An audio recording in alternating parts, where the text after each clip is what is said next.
Father की death हो जाने के बाद मदर बच्चों को अपने पेरेंट्स की यहाँ पर लेकर जाती है। कुछ रीजंस की वजह से बच्चों को घर में छुप कर रहना पड़ता है। यहाँ से एक बहुत ही अजीब तरीके से स्टोरी अनफोल्ड होती है। हेलो फ्रेंड्स, आज मैं आपको फ्लावर्स इन द एटी ये 2014 की एक हॉलीवुड मूवी एक्सप्लेन करने वाला हूँ। अगर आपको वीडियो अच्छा लगता है तो प्लीज इसे लाइक और कमेंट जरूर कर दीजिएगा। अब बिना किसी देरी के एक्सप्लेनेशन स्टार्ट करते हैं। मूवी स्टार्ट होती है और हमारी कैरेक्टर कैथरीन ही हमसे बात कर रही थी। वो कहती है कि लाइफ में कब क्या टर्न आ जाए इसके बारे में आप बता नहीं सकते। पहले तो हमारी लाइफ बहुत ही परफेक्ट थी, पर उसके बाद बहुत ही डेंजरस से टर्न आए। अब ये सब क्या था ये हमें फ्लैशबैक में पता चलेगा। हम कैथरीन की फैमिली देखते हैं जिसमें उसके छोटे से ट्विन ब्रदर और सिस्टर्स थे और एक बड़ा ब्रदर था जिसका नाम था क्रिस्टोफर। मदर का नाम था कोरिन और फादर का भी नाम क्रिस्टोफर ही था। फादर हमेशा अपने काम से जरा दूर रहते थे। आज वो घर पर आए तो उन्हें देखकर सब लोग बहुत ही एक्साइटेड थे। फादर ने भी सबके लिए गिफ्ट लाया था। मदर के लिए उन्होंने एक बहुत ही एक्सपेंसिव नेकलेस लाया है। इसके बाद वो बच्चों के साथ गार्डन में खेल रहे थे। कैथरीन अपने फादर से बात करती है, कहती कि आप इतना ज्यादा दूर मत जाया करिए। वो उन्हें मिस करती है। घर में सब लोग बिजी होते हैं और उस पर कोई भी ध्यान नहीं दे पाता। वो और कुछ बता पाती इससे पहले कोरिन अच्छी तरीके से तैयार होकर बाहर आ गई। वो एक्साइटेड थी क्योंकि फादर को प्रमोशन मिल गया है। अब वो और भी ज्यादा बिजी हो जाएंगे। इस बात से कैथरीन को बहुत बुरा लगा। वो अपसेट होकर अपने रूम में चली गई। फादर उसे मनाने के लिए उसके पास आए। एक बहुत ही एक्सपेंसिव नेकलेस उसे गिफ्ट करते हैं। फादर ने कहा कि मैं जो भी कर रहा हूँ ये सब कुछ हमारी फैमिली के लिए है। नेक्स्ट सीन में हम देखते हैं कि इनके घर पर बर्थडे पार्टी थी। फादर जरा लेट हो गए। डोर पर नॉक आई पर ये पुलिस की थी। फादर का एक्सीडेंट हो चुका था और उनकी डेथ हो जाती है। सब लोगों को बहुत शौक लगा। ट्विंस को तो अपने फादर की बहुत ज्यादा याद आती थी। कोरिन बहुत ज्यादा डिस्टर्ब होने लग गई। उसके पास पैसे भी नहीं थे। कैथरीन ने पूछा कि हम ठीक रहेंगे। कोरिन कहती है मेरे पास कोई भी स्किल नहीं है। मैं सुंदर थी, इसी वजह से मेरे तुम्हारे फादर के साथ शादी हुई थी और वो कुछ ना कुछ करने का तो ट्राई कर ही रही है। पैसे ना दे पाने की वजह से कैथरीन का बैले क्लास भी छूट जाता है। कोरिन ने बहुत सारे लेटर्स लिखकर इन्हें पोस्ट कर दिया। थोड़े दिनों बाद कोरिन को लेटर्स का रिप्लाई आता है। उसने फिर अपने सब बच्चों को कहा कि अब हम जाकर मेरे पेरेंट्स के यहाँ रहने वाले हैं। बच्चे शॉक्ड हो गए क्योंकि उन्हें कोरिन के पेरेंट्स के बारे में पता ही नहीं था। कोरिन ने कहा मैंने मेरे पेरेंट्स की मर्जी के खिलाफ शादी की थी तो इसी वजह से वो हम पर बहुत गुस्सा थे। अब वो फिर से उनके पास जाकर माफी मांग लेगी, सबको मना लेगी। बच्चे जरा कंफ्यूज थे क्योंकि यहाँ की पूरी लाइफ छोड़कर उन्हें वहाँ पर जाना पड़ेगा। और कोरिन ने प्रॉमिस किया कि मेरे पेरेंट्स बहुत ही ज्यादा रिच हैं। यहाँ पर इनकी जो भी सब चीजें थी इससे ज्यादा वो उन्हें बाय कर देगी, क्योंकि वैसे भी ये लोन पे नहीं कर पाए तो इस वजह से बैंक सारी चीजें इनकी ले लेगी। इसके बाद कोरिन की सिटी में पहुंचे। वहाँ पर उन्हें लेने के लिए कोई भी आया नहीं था। वैसे ही रात में बहुत टाइम तक वॉक करते करते वो कोरिन के घर पर आ गए। कोरिन की मदर दरवाजा खोलती है। इसका नाम था ओलिविया। ओलिविया ने कहा कि देखो बिल्ली अपने साथ क्या लेकर आई। वो कोरिन को हमेशा बिल्ली बुलाया करती थी। बचपन से ओलिविया ने कोरिन को हेट ही किया है क्योंकि कोरिन अपने फादर से क्लोज थी। ओलिविया ने बच्चों को एक ऊपर का कमरा दिया जहाँ पर कोरिन के फादर उन्हें देख ना पाए। बच्चे घर में हैं ये एक सीक्रेट था। कोरिन अपने फादर को कुछ भी बताना नहीं चाहती थी। अगर फादर ने पहले उसे माफ कर दिया इसके बाद उन्हें बता सकती है। कोरिन ने समझा दिया कि मेरे फादर बहुत ही ओल्ड है, वो कभी भी मर सकते हैं। एक बार उन्होंने अगर मुझे फिर से एक्सेप्ट कर लिया फिर हम मिलीनियर बन जाएंगे। हमें इस तरीके से रहने की जरूरत नहीं पड़ेगी। कोरिन ने कहा कि मैं दिन भर यहाँ पर नहीं रह सकती। वो बीच बीच में उन्हें मिलने के लिए आती रहेगी। अगली सुबह ओलिविया बच्चों के लिए खाना लेकर आई। उसने कहा कि दिन भर तुम्हें खाना है, मैं फिर से तुमसे मिलने के लिए नहीं आऊंगी। या इस रूम में थोड़ा भी आवाज नहीं होना चाहिए। अगर ट्विंस को खेलना है तो ऊपर एटिक है, वहाँ पर वो खेल सकते हैं। बाथरूम यूज करते वक्त कभी भी लड़का और लड़की एक साथ नहीं जाएंगे। ओलिविया ने कहा कि अगर तुम्हारे ग्रैंडफादर को पता चला तुम लोग यहाँ पर रह रहे हो तो बहुत ही बुरा होगा। बच्चे फिर ऊपर एटिक देखने के लिए गए। ट्विंस को ये जगह खेलने के लिए अच्छी नहीं लगती, पर इनके पास कोई भी ऑप्शन नहीं था। इसे जरा इंटरेस्टिंग बनाने के लिए कैथरीन और क्रिस्टोफर ने उनके लिए झूला बना दिया। रात में कोरिन सबसे मिलने के लिए आए। ट्विंस उसे कहते हैं हमें यहाँ पर नहीं रहना। वो बहुत ही बोर हो रहे थे, उन्हें घर पर जाना था। कोरिन उन्हें समझा दिया है कि तुम्हें कैथरीन और क्रिस्टोफर के सब कुछ चीजें सुननी चाहिए। ट्विंस मानते नहीं और हल्ला करने लग गए। तभी ओलिविया आ गई। उसने जोर से एक ट्विन को मारा। कहा कि इस घर में इस तरीके से चीजें नहीं चलेगी। कोरिन इस पर गुस्सा हो जाती है, कहती है तुम मेरे बच्चों को हाथ नहीं लगा सकते वरना मैं यहाँ से चली जाऊंगी। ओलिविया ने कहा कि तुम्हें जो अच्छा लगे तुम कर सकती हो, ये मेरा घर है और मेरी सब चीजें यहाँ पर चलेगी। उसने कोरिन को अपना शर्ट निकालने के लिए कहा। इतने सालों बाद कोरिन वापस आए तो इस वजह से ओलिविया ने कोरिन को बहुत मारा था। बच्चे भी ये देखकर डर जाते हैं। ओलिविया ने कहा कि तुम सब बच्चे एक डेविल की संतान हो। ये बात बहुत ही अजीब थी। यही चीज कैथरीन वंडर करती है, इसका क्या मतलब हुआ? कोरिन ने उसे समझाया कि जब मैं छोटी थी तो मेरी मदर मुझे बहुत मारा करती थी, तो इसी वजह से अपने फादर के बहुत ही क्लोज थी। हमेशा मेरी मदर मेरे फादर को मेरे खिलाफ बहुत ही अलग अलग चीजें बताया करती थी। स्लोली मेरे फादर भी काम में बिजी हो गए थे, तो इस वजह से मैं घर में अकेली पड़ गई। तभी मेरे फादर का हाफ ब्रदर हमारे पास रहने के लिए आया, क्योंकि उसकी मदर की डेथ हो गई थी। यानी कि वो कोरिन का इनडायरेक्टली अंकल था। वो बहुत ही हैंडसम और काइंड हार्टेड था। कोरिन और उसमें प्यार हो गया। इन दोनों ने भागकर शादी कर ली और इसी वजह से इनकी फैमिली इन पर बहुत ज्यादा गुस्सा हो गई थी। फादर ने भी कोरिन को उनके विल से निकाल लिया था। ओलिविया ने कोरिन को कहा था कि अगर तुम्हारे बच्चे हुए तो एबनॉर्मल होंगे, पर ऐसा कुछ भी नहीं हुआ। इसके बाद नेक्स्ट सीन में हम देखते हैं ट्विंस के लिए क्रिस्टोफर गार्डन पेंट कर रहा था। ओलिविया ने कैथरीन से पूछा कि ऊपर चल क्या रहा है। कैथरीन कहती है कि क्रिस्टोफर पेंट कर रहा है, वो एक बहुत ही अच्छा पेंटर है। ओलिविया पूछती है कि कभी उसने तुम्हारी पेंटिंग बनाई है क्या? तुम्हें कपड़े निकालने के लिए उसने कहा। कैथरीन को यह बात बहुत ही कंफ्यूजिंग लगी। ओलिविया समझती थी जिस तरीके से कोरिन का अपने अंकल के साथ अफेयर हुआ, उसी तरीके से इन ब्रदर सिस्टर में भी कोई रिलेशनशिप हो सकती है। अब इसके बाद थोड़े दिन बीत गए थे और कोरिन बच्चों को देखने के लिए आई ही नहीं।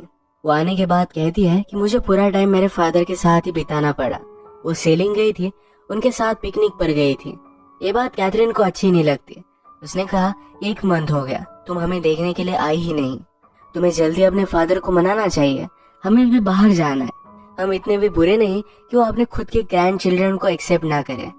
कोरिन अब उन्हें सच बताती है। कहती कि मेरे फादर ने मुझे माफ किया, पर एक ही कंडीशन पर कि मुझे कोई भी बच्चे नहीं। अब वो उन्हें बच्चों के बारे में नहीं बता सकते। फादर बूढ़े हैं तो उनके मरने का इंतजार इन्हें करना पड़ेगा। कैथरीन अपसेट थी, पर क्रिस्टोफर उसे समझाता है कि जल्द से ये टाइम भी गुजर जाएगा। उनकी ट्विन सिस्टर उनके पास आई और कहा कि कोरिन मिल नहीं रहा। वो हाइड एंड सीक खेलते हुए एक बॉक्स में बंद हो गया था। इसे जल्दी से जाकर खोलते तो अनकॉन्शियस हो चुका है। कैथरीन ने उसे हॉट वाटर में बहुत हीट किया, उसके बहुत अच्छे से ख्याल रखती है। इन्हें हेल्प करने के लिए कोई आया भी नहीं था। इसके बाद और भी टाइम गुजर जाता है। अब डायरेक्टली क्रिसमस आ चुका था। कैथरीन जरा पॉजिटिवली कहती है कि हमें ओलिविया के लिए गिफ्ट बनाना चाहिए। ये गिफ्ट बनाने के बाद ओलिविया सिर्फ इसे देख लेती है और वैसे ही फेंक कर चली गई। कोरिन जब इन्हें मिलने के लिए आए तो बहुत सारे गिफ्ट लेकर आए। बच्चे बाहर की दुनिया मिस करते थे तो उनके लिए टीवी भी लेकर आती है। उसने कैथरीन के लिए एक बहुत ही ब्यूटीफुल सा ड्रेस लाया हुआ था। कैथरीन ने कहा कि ड्रेस पहनकर हम जाएंगे कहाँ? हम हमेशा ऐसे हाइड होकर नहीं रह सकते। आज घर में क्रिसमस की पार्टी थी तो कैथरीन और क्रिस्टोफर दोनों आने की जिद करते हैं। कोरिन भी इसके लिए मान गई। वो उन्हें पार्टी में लेकर गए, पर ऊपर के लिकर कैबिनेट में उन्हें बंद कर रख दिया, जहाँ से वो सिर्फ पार्टी देख सके। एक बोतल लेने के लिए ओलिविया ऊपर आई थी, पर वो निकालती नहीं, वो बच्चों को पकड़ ही लेती है। पार्टी में फर्स्ट टाइम हम कोरिन के फादर को देखते हैं। वो बहुत ही बूढ़े थे। कोरिन के फिर से फैमिली में आने से उन्हें बहुत अच्छा लगा था। उसे एक बहुत ही एक्सपेंसिव नेकलेस गिफ्ट करते हैं। पार्टी के बाद जब बच्चे यहाँ से जा रहे थे तो कोरिन को एक आदमी के साथ वो देखते हैं। उसे कह रहा था कि हमारी लाइफ एक साथ स्टार्ट करने के लिए मैं रुक नहीं सकता। उसे कहीं दूर लेकर जाना चाहता था। कैथरीन को यह बात अजीब लगी, पर क्रिस्टोफर कहता है मदर अब अमीर होने वाली है, उसके पीछे तो बहुत लोग होंगे। कैथरीन अपने रूम में चली गई, पर क्रिस्टोफर आसपास घूमता रहता है। जब कोरिन को यह बात पता चली तो बहुत ज्यादा गुस्सा हो जाती है। क्रिस्टोफर के आने के बाद उसने उसे जोर से स्लैप किया। अगली सुबह उन्हें सॉरी बोलने के लिए आए। क्रिस्टोफर ने पूछा कि आदमी तुम्हारे साथ कौन था? कोरिन कहती को मेरे फादर का लॉयर है, हमें उसकी जरूरत है, हमें मेरी मंजिल के बहुत ही करीब हो। उसे बहुत बुरा लगा कि उसने कल ये सब किया था। वो कहती कि हम इस तरीके से नहीं रह सकते, अगर हमारे पास पैसे नहीं तो क्या हुआ, हम कहीं भी एडजस्ट कर लेंगे। बच्चे सुनकर उसे कहने लग गए कि हम यहाँ पर रह सकते हैं, ज्यादा वरी मत करो। एक्चुअल में कोरिन उन्हें मैनिपुलेट करने लग गई थी। वो खुद इतनी लालची है तो कभी भी ये सब छोड़कर नहीं जा सकते। एक दिन ऊपर क्रिस्टोफर लड़कियों के मैगजीन्स देख रहा था। कैथरीन जब ये उसे पूछती है तो छुपा लेता है। इसके बारे में कैथरीन ने कोरिन से पूछा। कोरिन ने कहा कि अब तुम लोग बड़े हो रहे हो तो अलग अलग चेंजेस तो आने ही वाले हैं। वो कैथरीन के लिए एक ड्रेस लेकर आती है। जब ये ड्रेस कैथरीन पहन रही थी तो क्रिस्टोफर उसे देख लेता है। ये जरा ऑकवर्ड था, तभी ओलिविया यहाँ पर आ गए। उसे लगता है इन दोनों में कुछ चल रहा था। ओलिविया गुस्सा होकर कोरिन को पनिश करना चाहती थी, उसके हेयर्स कट कर पर क्रिस्टोफर उसे मना करता है। रात में ओलिविया ने कैथरीन के सर पर टार लगा दिया। सुबह होने पर इसे निकालने के लिए वो बहुत ट्राई करते हैं, पर निकाल नहीं पाते। कैथरीन क्रिस्टोफर से कहती है कि तुम्हारी कोई भी गलती नहीं थी, तुम सिर्फ मुझे देख रहे थे। क्रिस्टोफर ने कहा कि तुम मेरे बहुत पास हो, मैं हमेशा लड़कियों के बारे में सोचता रहता हूँ। उसे लगता है कि कैथरीन बहुत ही ब्यूटीफुल है, पर वो इस तरीके से सोचना नहीं चाहता। कैथरीन के हेयर से टार निकालने का कोई भी वे नहीं था, तो उसने उसके सारे हेयर्स कट कर दिया। एक दिन कैथरीन जब डांस प्रैक्टिस कर रही थी तो क्रिस्टोफर और वो मस्ती करने लग गए। ये गलत है, रियलाइज कर एक दूसरे से दूर हो जाते हैं। आजकल ट्विंस बाहर जाने का नाम भी नहीं लेते थे। उन्होंने उन्हें खिड़की में आकर बाहर जाने के लिए कहा, पर फिर भी वो मानते नहीं। 1-2 साल ये सब यही पर रहे हैं। कैथरीन और क्रिस्टोफर को भी बाहर जाना था, तो रात में एक रस्सी की मदद से नीचे उतर जाते हैं। एक ब्यूटीफुल से लेक के पास आए। ये वंडर करते हैं कि क्या कोरिन उनके लिए कुछ करेगी। वो उस पर अब ट्रस्ट नहीं करते। कोरिन बच्चों से मिलने के लिए आई, पर डायरेक्टली 4-5 मंथ के बाद वो बच्चों से कहती है कि मेरी शादी हो गई है। वो हनीमून पर थी, इसी वजह से उनसे मिलने के लिए नहीं आ पाई। क्रिस्टोफर कहता है कि ऐसा अब नहीं चलेगा, 2 साल हो गए, हम यहीं पर बड़े हो रहे हैं, वो इस तरीके से अब यहाँ पर नहीं रह सकते। कैथरीन ने कोरिन से पूछा, क्या तुम्हारे हस्बैंड को हमारे बारे में पता भी है? कैथरीन कुछ भी नहीं बोली और यहाँ से वो चली गई। ओलिविया के हाथों कोरिन उनके लिए स्वीट्स भेज देती है। डोनट्स देखकर सब लोग बहुत खुश हो गए थे। कैथरीन ने क्रिस्टोफर से कहा, अब हमें यहाँ से निकल जाना चाहिए। हमें बाद में कितने भी पैसे मिले, पर हम इस तरीके से नहीं जी सकते। क्रिस्टोफर ने कहा कि हमें निकलने के लिए थोड़े पैसों की जरूरत पड़ेगी। वो विंडो के पास खड़ा था, तो ओलिविया उस पर बहुत चिल्लाती है। वो उसे कभी भी उसके नाम से नहीं पुकारती, तो क्रिस्टोफर कहता है, मेरे फादर की तरह क्रिस्टोफर नाम है। इस बात पर ओलिविया और भी ज्यादा गुस्सा हो गई, उसे कोड़े से बहुत मारती है। कैथरीन ने क्रिस्टोफर की जख्म देखी और ये दोनों किस कर लेते हैं। अगले दिन ये दोनों करीब थे और ओलिविया आके तो कहते कि तुम दोनों कर क्या रहे हो। क्रिस्टोफर रोते रोते ओलिविया के पैर में गिर गया। कहता है कि मुझसे बहुत बड़ी भूल हुई है, प्लीज मुझे माफ कर दो। ओलिविया गॉड पर बहुत बिलीव करती थी। उसने कहा, तुम्हें गॉड ही माफ कर सकता है। ओलिविया के जाने के बाद कैथरीन बहुत ही कंफ्यूज्ड हो गई। क्रिस्टोफर से पूछती कि तुम ये सब कर क्या रहे थे। क्रिस्टोफर हंसने लग गया। उसने ओलिविया की कीज की कॉपी बनाई थी। अब वो जब चाहे यहाँ से निकल सकते हैं। अब हर रोज रात में जाकर घर से थोड़े थोड़े पैसे निकालने लग गए। ऐसे थोड़े थोड़े पैसे चुराते हुए इन्हें बहुत टाइम लग सकता था, पर इनके पास कोई ऑप्शन नहीं था। एक रात जब ये ऐसे ही निकले हुए थे, तो कोरिन का हस्बैंड ड्रंक होकर सोया हुआ था। कैथरीन उसके पास गई। वो क्यूरियस थी तो उसे किस कर लेती है। इसके बाद वो पैसे लेकर रूम में आ गए। बाहर क्रिस्टोफर फेंस को देख रहा था। ये अभी अभी बनवाई गई थी और इस पर इलेक्ट्रिक का शॉक भी वो लगवा रहे थे। इस इलेक्ट्रिसिटी को बंद करने का स्विच उसने ढूंढ लिया।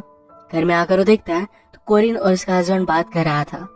उसका हस्बैंड कहता है कि मुझे एक सपना आया जिसमें तुम जैसे एक छोटी सी लड़की मुझे किस कर रही थी। क्रिस्टोफर समझ गया कि कैथरीन थी। उस पर बहुत ज्यादा गुस्सा आ जाता है। गुस्से में एक दूसरे के साथ इंटीमेट हो गए। कैथरीन क्रिस्टोफर से कहती है कि अगर तुम चाहो तो हम ये सब चीजें बंद कर सकते हैं। क्रिस्टोफर ने कहा कि मैं तुमसे बहुत प्यार करता हूँ। एक दिन इनका ट्विन ब्रदर बहुत ही ज्यादा बीमार हो गया। ये बात उन्होंने कोरिन से कही, पर फिर भी उसे हॉस्पिटल ले जाने के लिए मना कर रही थी। कैथरीन उसे बहुत भला बुरा कहती है। तो इसके बाद ओलिविया ट्विन को हॉस्पिटल में लेकर गई। अगले दिन ओलिविया इनके पास आई। कहती कि तुम्हारा ट्विन ब्रदर बहुत ही ज्यादा इल था। हमने उसे बचाने की बहुत कोशिश की, पर कुछ भी कर नहीं पाए। उसकी डेथ हो गई। इन सब को बहुत ही बुरा लगता है। अब एक पल भी ये यहाँ रह नहीं सकते थे। दोनों मिलकर डिसाइड करते हैं कि रात में घर में जो भी ज्वेलरी होगी, जितने भी पैसे होंगे, सब लेकर यहाँ से वो भाग जाएंगे। यही चोरी करते हुए मेड की बात उन्होंने सुनी। यहाँ के मेड भी चोरी कर रहे थे। वो कहते हैं कि कोरिन के फादर के मर जाने के बाद अब वो स्लोली सब मेड्स को निकाल रहे हैं। हम खुद का जितना फायदा कर सके हमें उतना कर लेना चाहिए। क्रिस्टोफर को शौक लगता है कि एक्चुअल में उसके ग्रैंडफादर की 6 मंथ्स पहले ही डेथ हो गई है। कोरिन को अपनी न्यू लाइफ बहुत ही अच्छी लगती थी। उसने अपने हस्बैंड को भी बच्चों के बारे में नहीं बताया था। उसका प्लान था कि बच्चों को हमेशा एटिक में ही रखेगी। क्रिस्टोफर जब ऊपर आया तो उसकी छोटी सिस्टर की हालत जरा खराब थी। छोटी सिस्टर ने अपना डोनट एक माउस को खिलाया था और माउस की डेथ हो गई। इसका मतलब है जो डोनट कोरिन ने उन्हें भेजे थे ये पॉइजनस थे। शायद इसी वजह से इनके छोटे ब्रदर की डेथ हो गई। इन सब का आवाज सुनकर ओलिविया ऊपर आ गए। वो उन्हें मार रही थी, पर क्रिस्टोफर ने उसकी छड़ी ले ली। वो ओलिविया को पकड़ लेता है और सब लोगों को एटिक में जाने के लिए कहा। उन्हें पता था कि ओलिविया को एटिक में जाने से डर लगता है। वो भी उसे घसीटते घसीटते वहीं पर लेकर गया। वो डोर बंद कर देता है और ये सब खिड़की से बाहर निकल गए। ओलिविया वहां से नहीं जा पाई, उसकी हालत बहुत ही ज्यादा खराब हो गई। इन सब को भागता देख एक सर्वर ने उन्हें देख लिया। क्रिस्टोफर उसे कहता है कि प्लीज हमें जाने दो, हम कोरिन के बेटे हैं। सर्वर को भी पता चल गया कि यहाँ पर चल क्या रहा था। वो जाकर फेंस की इलेक्ट्रिसिटी बंद कर देता है और ये सब यहाँ से भाग गए। कैथरीन हमसे कहती है अब हम उस प्लेस पर कभी भी नहीं जाएंगे, पर हमारी मुलाकात फिर से हमारी मदर से हो सकती है। मुझमें और क्रिस्टोफर के बीच में जो भी है, इस वजह से कोरिन को हमेशा शेम में जीना पड़ेगा। यही उसके लिए सजा होगी। क्रिस्टोफर के साथ होना ये कैथरीन का अपनी मदर से लिया गया हुआ एक बदला था। इसी के साथ ही मूवी एंड हो जाती है। अगर आपको वीडियो अच्छा लगा तो प्लीज इसे लाइक और कमेंट जरूर कर दीजिएगा। बहुत सारी मूवीज लेकर आते रहता हूँ, तो प्लीज इस चैनल को सब्सक्राइब कर दीजिए और बेल नोटिफिकेशन आइकॉन दबाना मत भूलिएगा। फिर से मिलेंगे और एक नई मूवी के साथ। तो तब तक के लिए थैंक यू और आप अपने आप का ख्याल रखिए।